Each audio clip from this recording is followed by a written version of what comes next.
Hello and welcome to this edition of the Indiana State Police Public Information Program. I'm your host, Sergeant Dave Burston, Public Information Officer for the Indiana State Police at the Indianapolis Post.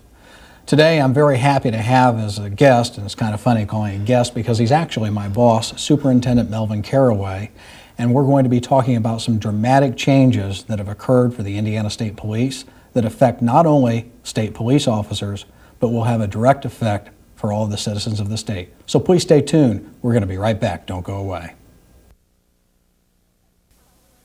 Chemistry class led me to a life of crime. I catch murderers, rapists, and thieves with a microscope. Help your daughter become a scientist. Instead of a tea set, get her a chemistry set. Look at the boring job I got from being a science nerd. Expect the best from a girl. That's what you'll get.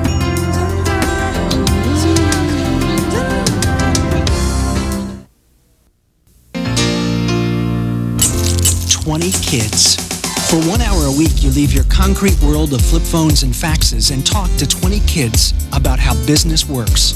They will question everything, but those 20 kids will talk to 20 more. So by Saturday, what you said on Thursday could be halfway around their world. You get to make a difference. Could just make the rest of your week pretty dull. That's the new JA, teaching kids how business works." Sally wants to be a surgeon when she grows up. Maybe someday she'll operate on you. Now, would you like this free booklet of simple ways you can help improve her education? Call 1-800-96-PROMISE. Hello and welcome back to the program. Superintendent Caraway, thank you so much for taking time from your schedule, which I know is very, very busy, to come out here today. My pleasure. My pleasure.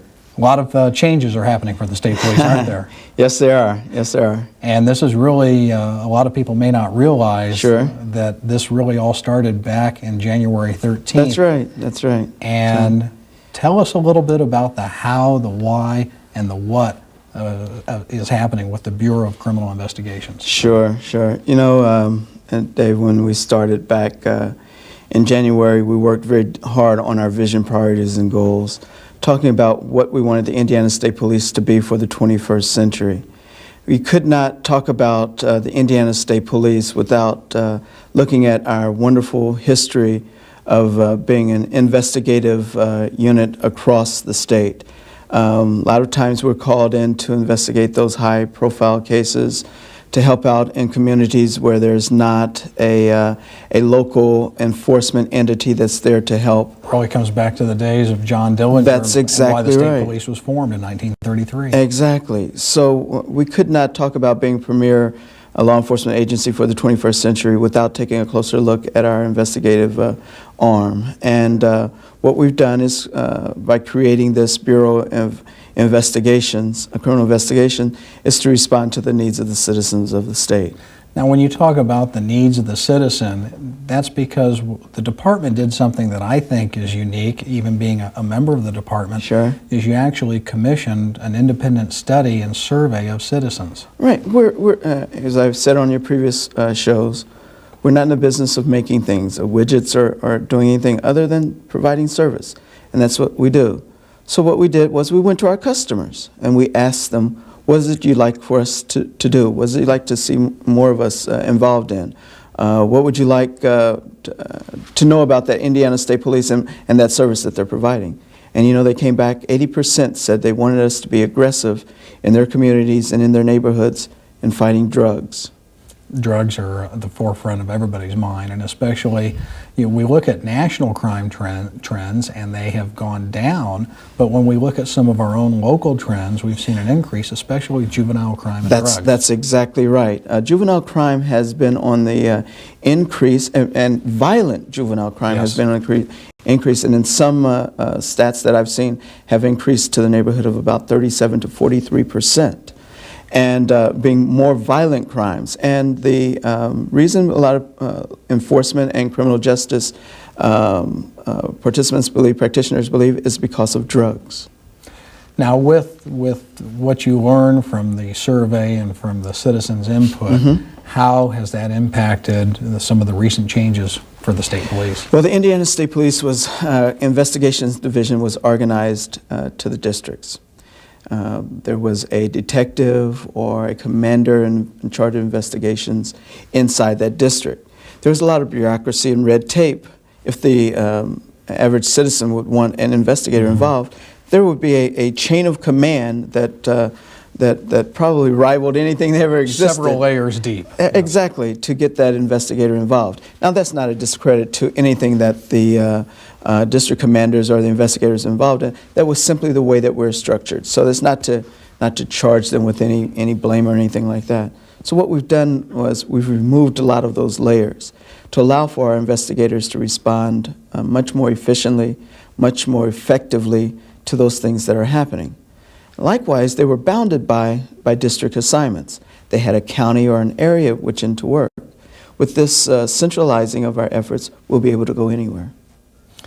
When you talk about the boundaries and how those are changing, could you give like a brief description of what the boundaries used to be Sure. and how they've been changed? As I said before, there would have been counties or a district in which they had to work. The change now is that that's investigator or any investigation he's involved in, he can span the whole length and width of the state, be able to be involved in investigations that are happening in Lowell as well in Sellersburg, and then we'll have this mechanism for communicating effective crime prevention and crime solving tools. Please stay tuned. We've got lots more for you about the changes occurring with the Indiana State Police and how they'll be impacting you. But first, please listen to these messages. We'll be right back. It's a thin line between newborn and stillborn, full term and premature, between healthy and sick. If you're pregnant or think you are, getting prenatal care early is the most important step you can take. Don't put your baby's health on the line. Take care of yourself so you can take care of your baby. Find out now about getting prenatal care. Call 1-800-311-2229.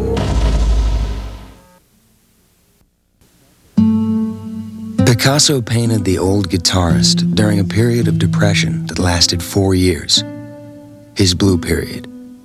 Today, with new discoveries, 80% of depressive disorders are being successfully treated, giving hope to millions that maybe now nobody has to have a blue period.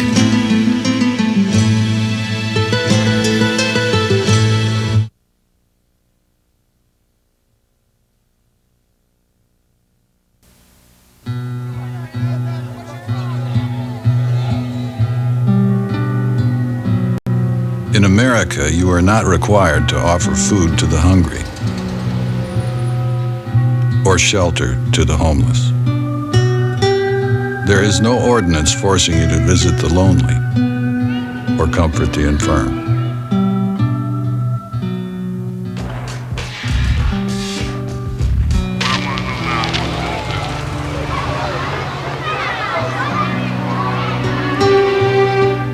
In fact, nowhere in the Constitution does it say you have to provide anything for anybody.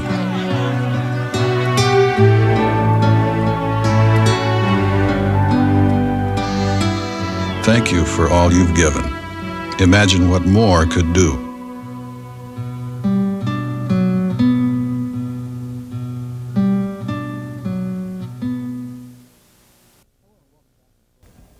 Hello and welcome back to the program. If you're just now joining us, we're speaking with the Superintendent of the Indiana State Police, Melvin Caraway, and we're talking about some dramatic changes about the structuring of the Indiana State Police, particularly the Bureau of Criminal Investigations.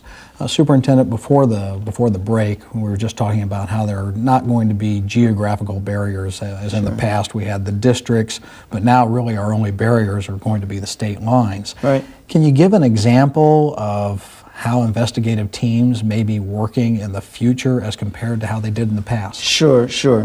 With this reorganization into the Bureau of Criminal Investigations, we now will be able to utilize task forces from our own resources to be able to move into any particular area, county, neighborhood, to respond to those requests from the citizens or from prosecutors or mayors. We'll have in that team detectives, crime scene investigators, laboratory personnel, and even our own road patrol troopers involved as an integral part in investigating and solving a crime in a particular area.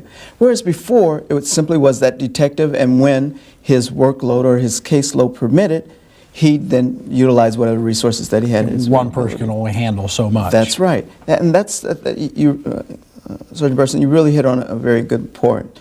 We can't be all things to all persons. We have to utilize our resources to the very best of our ability. Conditions are fiscally, that we have to be fiscally responsible. Mm-hmm. There are not a great deal of monies available to local communities and even to the state police organization that we can be all things to all persons. So we have to utilize those resources the best we can.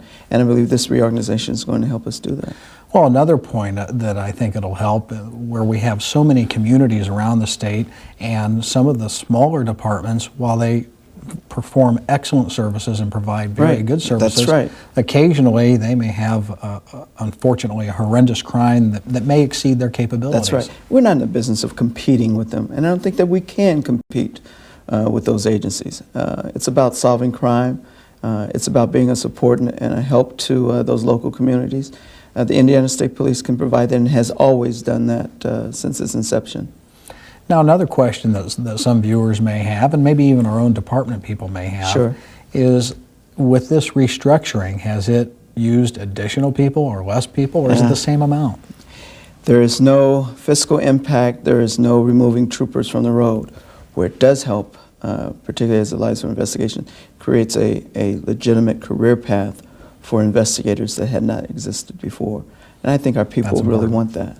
That's important, because for people that maybe aren't familiar with law enforcement, there are many people that come on a police agency, be it city, sheriff, or the state police, that's right, and have a full, fulfilling career working road patrol. That's right. And there are others that develop skills and want to be investigators. Exactly. You know, another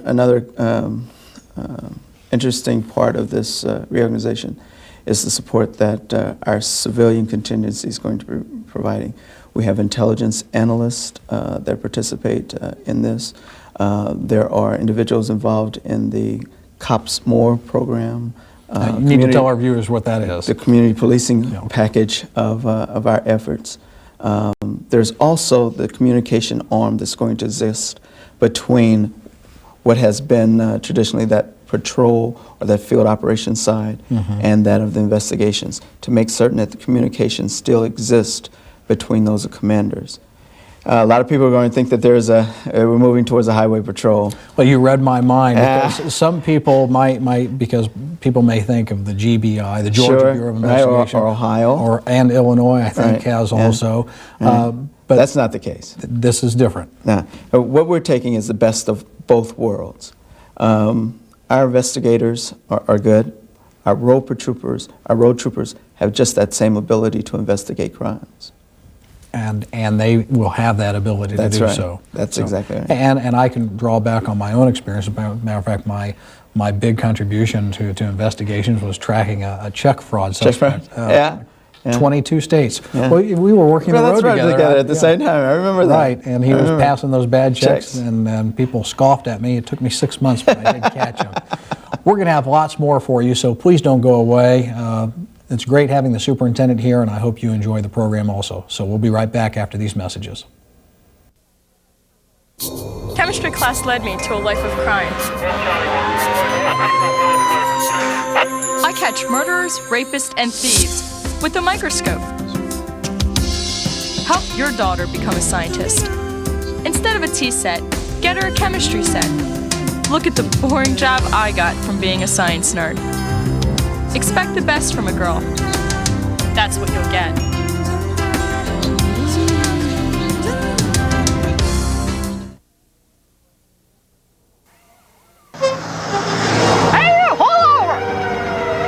Uh-oh, Vince. They're really cracking down on safety belts these days. What's up, officer?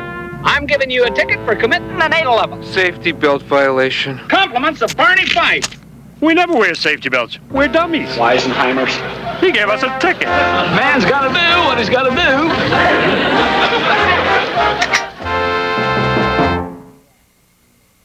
Hello and welcome back. You are still in tune with the Indiana State Police Public Information Program, and if you're just joining us, we're here speaking today with the Superintendent of the State Police, Melvin Caraway, and we've been talking about some dramatic changes for the State Police Department related to investigations.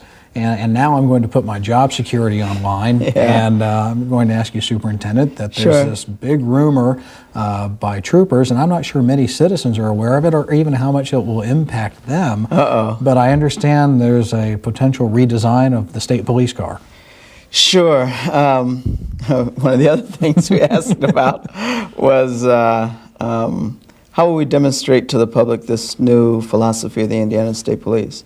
That we're about solving problems, providing options and solutions in our community, and how could we visually demonstrate that?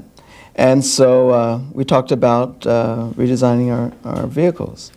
I got over some 200 responses from troopers, clerks, dispatchers. Some people even went out and made elaborate models of vehicles. I was quite impressed, and I really didn't realize that this issue would create that much interest from our people.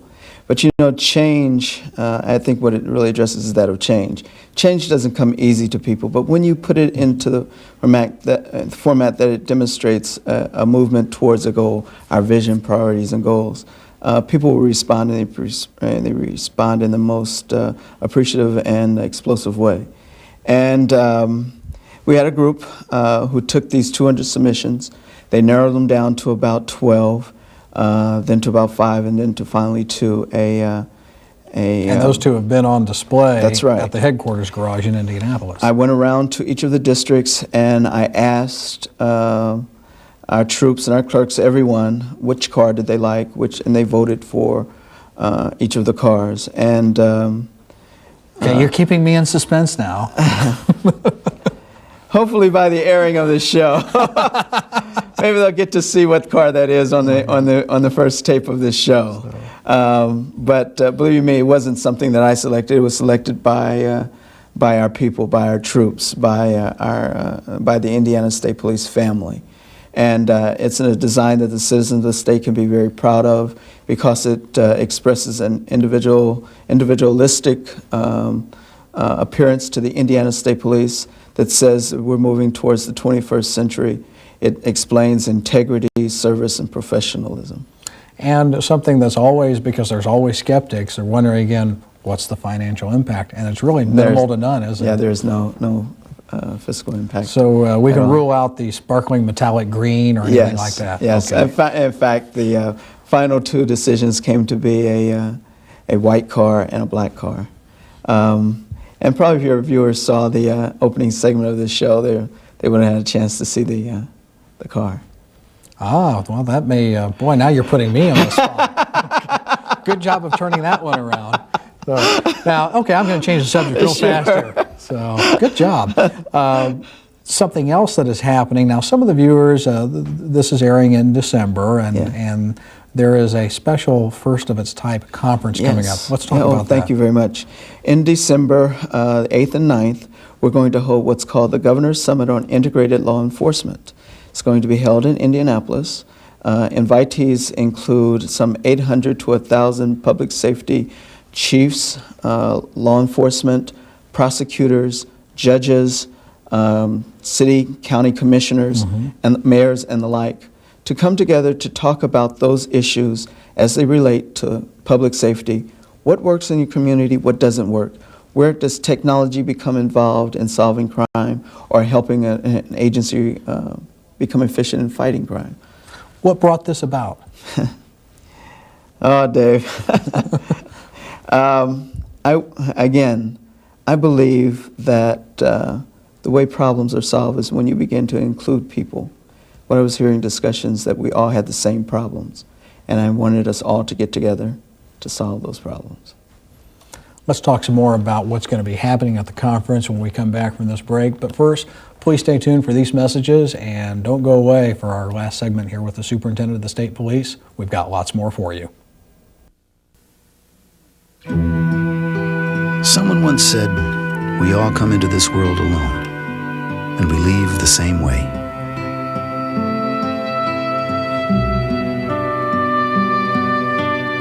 But in between, we have the chance to connect and help each other, to find ways you can do something to connect with the people in your community. Call La Points of Light Foundation. Do something good. Feel something real.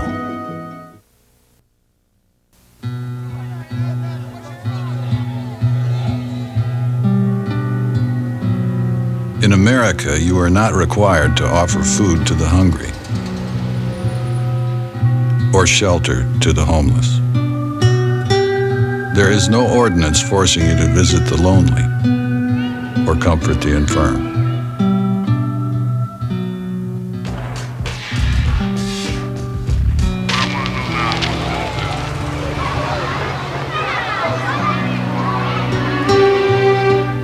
In fact, nowhere in the Constitution does it say you have to provide anything for anybody.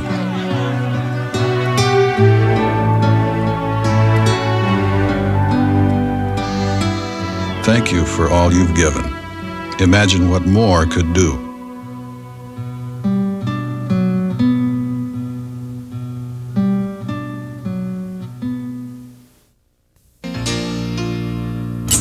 "20 kids. For 1 hour a week, you leave your concrete world of flip phones and faxes and talk to 20 kids about how business works. They will question everything. But those 20 kids will talk to 20 more. So by Saturday, what you said on Thursday could be halfway around their world. You get to make a difference. Could just make the rest of your week pretty dull. That's the new JA, teaching kids how business works.